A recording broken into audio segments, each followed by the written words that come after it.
Hello everyone, I am Brown Exotical Glow, and in today's video I will be talking about why people are bothered by highly attractive, confident, and successful women, especially exoticals such as mixed or ambiguous women. So the combination of those traits, being attractive, being confident, and successful, a lot of times it can provoke a strong envy and suspicion, which oftentimes leads to like quick and harsh labels. So a lot of times your presence, it makes other people notice their own inadequacies. So if they feel like, I'm kind of overweight, look how thin she is, maybe I need to stop eating, or look how nice her skin is, or look how beautiful her hair is, if only I had hair like that. It brings out those type of feelings. They start to notice their own flaws. So also, instead of being honest about how they feel about themselves, they would much rather demonize you and like bring you down to size. They want to make you feel as low and inferior as they are oftentimes.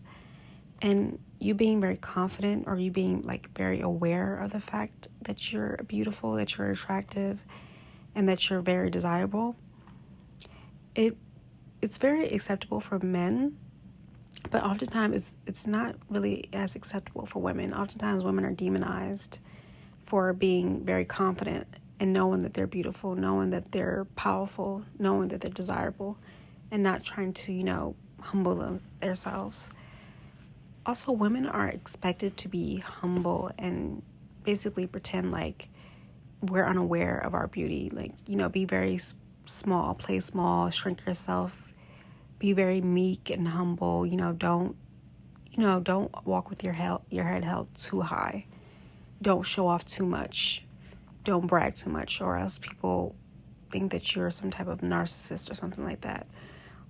Also, the more exceptional you are, the more people kind of look for flaws or like reasons to diminish you, or reasons to like make people turn against you. They start pointing out looking for all these small little flaws. Oh, she didn't say hello, she didn't greet that other person, or it could be something so small you're not really thinking about it too much. Sometimes you're just very focused, or maybe you're just very anxious and you're not really fully paying attention to your environment. Maybe you're kind of awkward, but people will take those small instances as a way to turn people against you. Like, see, she's rude, she didn't speak, she didn't hold the award.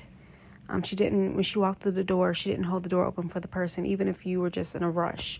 Or like I said, you're just maybe socially awkward. I know sometimes I'll walk into a room and I won't speak, especially in the morning. Like I'm in a very anxious state, so I don't always notice everything that's going on around me. I don't, sometimes I might forget to speak to people, not on purpose, not like I'm trying to be rude, but, sometimes you're just not paying attention. You have something going on.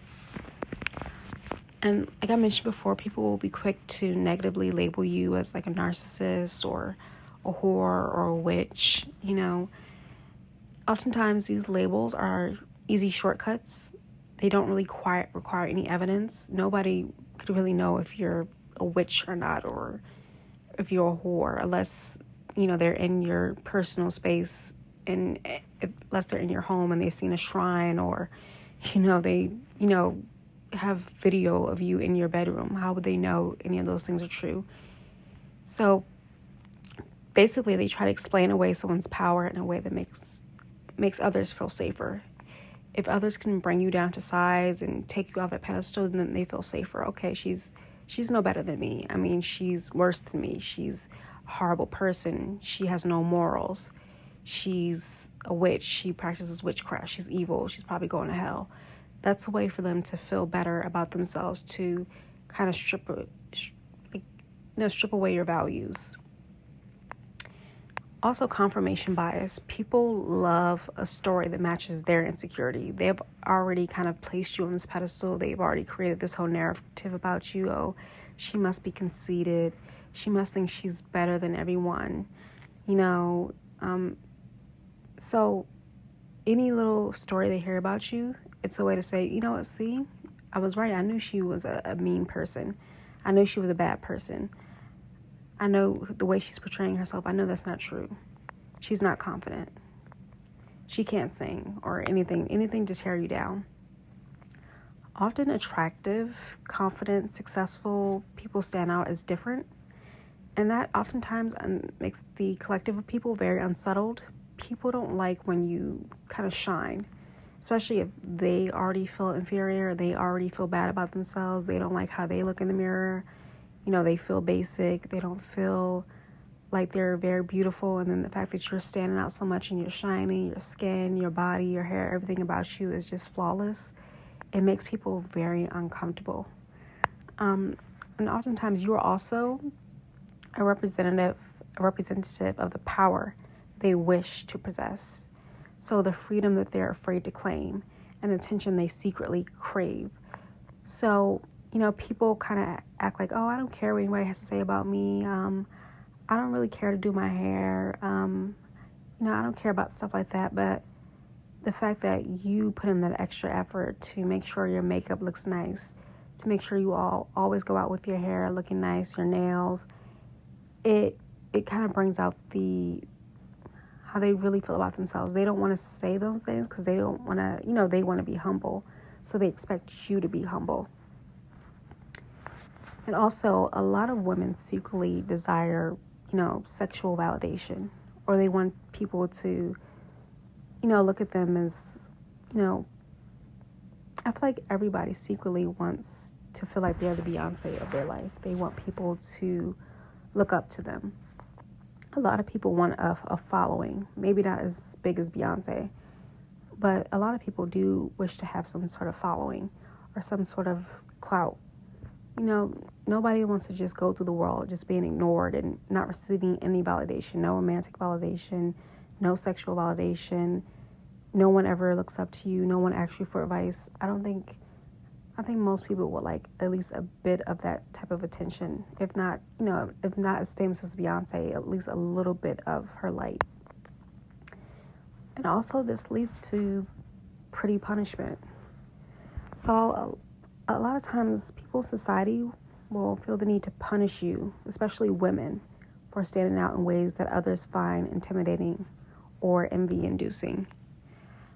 Attractive or very confident women often get labeled slutty or cold or attention seeking. Even if you're just very reserved into yourself, people just want to slap a very negative label on you. People assume that your shyness is arrogance. She thinks she's better. She thinks she's too good to speak to people. When people try to publicly label you as a narcissist or a whore or a witch, it usually takes the heat off them and controls the way others perceive you. And a lot of times the things that people are projecting on you, that is exactly who they are. They are really the narcissist. They are really the person that is probably, very loose. Not there's anything wrong with that. But they might be putting spells on you. There's all types of ways to put spells on people, word spells. When people project negative things on you or try to sabotage you or create smear campaigns, to me, that is a form of witchcraft. When people create rumors about you, that can hold you back. Especially maybe if you're in a small town, if you're in high school where you're the new girl and not a lot of people know you, and maybe you're trying to join a club or anything. The fact that people are putting those negative rumors about you, that could stop you from getting into those spaces. So that is what they're accusing you of, is exactly what they're doing, which is witchcraft. And instead of celebrating differences, the group restores balance by ostracizing or slandering you. And also, in patriarchal history, beautiful or independent women have long been accused of immorality. There were witch trials, purity culture, virgin whore, double standards, and also insecure and envious people who feel less than will easily accept the lies. Like I said, it's confirmation bias. People want to attach a story to the lies they've already made up about you in their head. If they already feel like, oh, she just seems like she wants attention. If someone hears a rumor that, oh, well, she, flirted with this guy, or she might have slept with this guy. Now they feel like, oh, okay, well, what I was thinking about her was correct because, she is exactly what, I assumed her to be. She's, like I said, like they want to assume you're a whore. You're also disrupting the status quo. Also, another layer to that is ambiguity. That can also trigger people. You being ambiguous, it makes you stand out even more. It makes you even more highly visible and, more exotic, which leads to people being very drawn to you, very fascinated. They want to know, where are you from? What do you mix with? Are you mixed with whatever my race is? That's a lot of times when people wonder when you're an ambiguous person. And that kind of stirs up feelings of envy or resentment because a lot of people wish they had, like, your glow. Not only do people wish they had your glow, they wish they had an exotic background, or if people would ask them, where are you from? Or they can say a certain island, or maybe you can say, oh, I'm Dominican, I'm Jamaican, or, I'm half Indian. Because when you tell people that, they'll say, oh, I've been to Jamaica, or I've been to Dominican Republic. Yeah, everyone's beautiful there. They want people to have that reaction to their background. Another thing is people automatically assume your privileges before acknowledging you as a human being. They automatically feel like, oh, well, she's mixed, or she's light-skinned, or she has this type of hair, so she must have it better. So a lot of times people assume that you come from like a very well-off background. Maybe they think that you have two parents and a white picket fence. You grew up in the suburbs. You went to the best schools, which is not a bad thing, but as we all know, there are exoticals from many different backgrounds. Exoticals like myself who grew up in the inner city, exoticals that grew up in the suburbs, exoticals that come from different countries. We all have very different backgrounds and different stories. Also, they aim to even the score by punishing you. Like I said, it's a way to continuously bring you down to size, strip away your values, strip away your power, and to make you feel even worse than they do sometimes, and to isolate you. Also, MLS women are often treated like fairies or temptresses, which also leads to MLS women being labeled as witches or whores, that you couldn't have worked for these type of things. You couldn't have worked to get this type of popularity. You must have done some sort of spell on people. You must be, siphoning people's energy. That's what they assume when you are a beautiful woman, especially a beautiful exotical woman.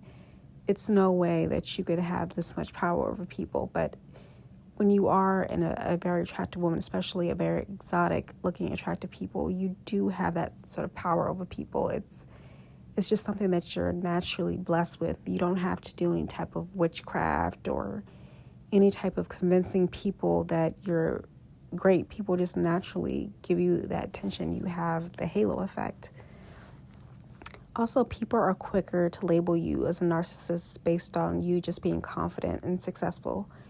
Or they'll just think, oh, you just have it easy. And the thing about narcissism is it has nothing to do with you just being overly confident or arrogant. Narcissism is a personality. I think it's, I didn't study psychology, but it's a sort of a personality disorder, or like kind of like a chemical imbalance. Is not something that narcissism is a serious issue. I don't think it's just something that you just become just based off of you being confident. It's way more serious and way more deeper than that. And you don't have to be the most attractive person to be a narcissist. I think it's based on like trauma and, I don't even want to get into it because, like I said, I'm not a psychologist, but I've heard people refer to just very beautiful, confident people as narcissism. And I'm like, do you know what narcissism is? But, it's a different subject for a different day. Also, your existence already challenges social norms in terms of race, femininity, and desirability. So, for instance, someone I thought about is Megan Thee Stallion. Even though she is a woman that, she kind of operates in both her masculine and her feminine, because she's beautiful, and I feel like, she's a Creole African American woman, she is allowed to be both of those things. She doesn't she isn't just put into a box, I would say, as the typical angry black woman. She's also seen as like sexy and very feminine and very desirable. As you can see, a lot of men want to be in relationships with her, even though she's quote unquote, sort of kind of like rough and masculine. She's like tall and very fit. When you're a beautiful woman, especially an attractive woman, you are allowed to be balanced. And also I thought of, what is her name? Layla Ali. She's also a woman I would say is very attractive, but she's a boxer. So she's allowed to operate in both her masculine and her feminine.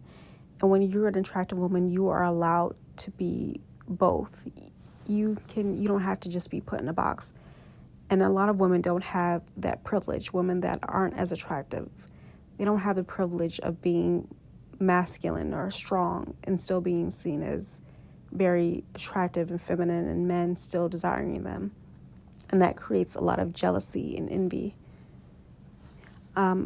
Also, MLS content creators are held to a very high standard. Any little mistake or misunderstanding can be labeled as you being fake or manipulative. That reminds me of when Chrissy took that message of Exoticals United saying that Shelly and Alandria were, I think she said they were unambiguous, but she really meant to call them monoracial. So any little mistake you make will be highlighted for people to see. So they can say, see, this girl is mean. She's ignorant. It doesn't, you're not allowed to make any mistakes. A lot of times, beautiful women, especially exotic or ambiguous women, even though they can't really even see our faces, they just assume that because we're exoticals that we're attractive. So like I said, you being ambiguous adds that extra layer. So now there's really a huge microscope on you. Everyone is watching your every move. They're checking for every little mistake. You're not even like a human being to them. You're some type of it. Also, my last point is this puts mixed/ambiguous women, attractive women, in a constant tension. It's a cycle of being admired and hated, desired and resented, and celebrated and punished. And this oftentimes can contribute to very highly attractive, anxious women being very socially awkward. As I mentioned in my previous video, you constantly are involved in like this very stressful battle. People put you on a pedestal, then they try to push you off of it. They put you on there, then they try to push you off, and they do it repeatedly. People constantly nitpicking everything you do. People trying to start, drama with you, trying to put you in the middle of drama, trying to demonize you, trying to strip you of your values, trying to strip you of your power, projecting all their insecurities on you, blaming you for the rain, everything. I've even saw people, when it came to Tyla, and people bringing up the apartheid. I'm like, she's only 22 years old. She was not alive when the apartheid happened. It's just, the older I get, I realize like people's response to beautiful women, especially exotical or mixed or ambiguous women, is sick and it's weird. So that was my video. I hope you all enjoyed. Also subscribe if you would like more in-depth content pertaining to mixed or ambiguous exotical women. I post every week. So thank you all. Please make sure to like, comment, and subscribe, and also hit the bell if you want to be notified when I make my next video. Thank you.